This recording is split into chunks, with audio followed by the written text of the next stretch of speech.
நிறைய மனிதர்கள் அழகுக்கு முக்கியத்துவம் கொடுப்பார்கள். வீட்டை விட்டு வெளியில் செல்ல வேண்டுமென்றால் முதலில் கண்ணாடியைத்தான் தேடுவார்கள். கண்ணாடியில் தன்னுடைய முகம் அழகாக வசீகரமாக இருக்கிறதா என்று பார்த்துவிட்டுத்தான் படி இறங்குவார்கள். அதனால் கோபக்காரரா நீங்கள்? முதலில் அந்த கோபத்தை தூக்கி எறியுங்கள். கோபப்பட்டால் உங்களுடைய அழகான முகம் அசிங்கமாகிவிடும். எவ்வளவு பேரழகு கொண்டிருந்தாலும் கோபம் வந்தால் கோணலாகிவிடும். ஒருவர் முன்னேறுவதற்கு முக்கியமான தடை 2.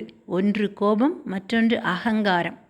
இந்த 2 கெட்ட குணங்களுக்கும் நாம் இடம் கொடுக்கவே கூடாது. அடிமையாக்கி கோபப்படவும் கூடாது, அடிமையாக இருந்து கோபம் கொள்ளவும் கூடாது. வீட்டிலோ அலுவலகத்திலோ வெளி உலகத்திலோ மற்றவர்கள் செய்யும் சில தவறுகளை பார்க்கும்போது அடக்க முடியாத ஆத்திரம் வரும். மற்றவர்கள் செய்யும் அல்லது செய்துவிட்ட தவறு நம்முடைய கண்களுக்கு பெரிதாக தெரியும் போது கோபம் ஏற்படும். சிலரிடம் தொட்டதுக்கெல்லாம் மூக்குக்கு மேல் கோபப்படுவார்கள். எரிந்து விழுந்து கொண்டே இருப்பார்கள். அப்படிப்பட்டவரோடு நெருங்கி வாழ்ந்திருப்பவர்கள் மிக மிக கவனமாக நடந்து கொள்ள வேண்டும். நட்பாக இருந்தால் விலகி விடலாம், உறவாக இருந்தால் கேள்விக்குறிதான்.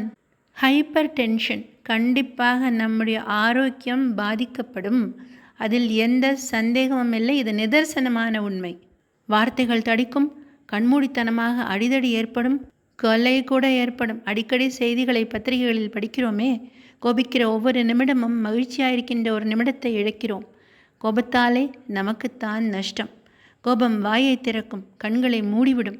ஆசை, பொறாமை எப்படியெல்லாம் ஒரு கெட்ட குணமாக சித்தரிக்கப்படுகிறதோ அதே போலத்தான் கோபமும் ஒரு கொடிய குணம். கோபம் கொண்டவன் வார்த்தையால் சாடுவான், இல்லையெனில் கைகலப்பில் முடியும். நீதி சதகம் சொல்லும் வார்த்தை, கோபம் இல்லை என்றால் விரோதிகளும் இல்லை. முதலில் நம்மை நாமே படிக்க வேண்டும். செல்ஃப் ஸ்டடி என்று சொல்வார்கள். நாம் முதலில் ஒழுக்கமானவனா? நம்முடைய ஒழுக்கம் பிறழும்போதுதான் அடுத்தவர்கள் செய்யும் தவறின் மேல் கோபம் ஏற்படும். இன்னொரு விஷயம் என்ன தெரியுமா? தற்பெருமையுடன் இருக்கும் மனிதனுக்கு கண்டிப்பாக கோபம் வரும்.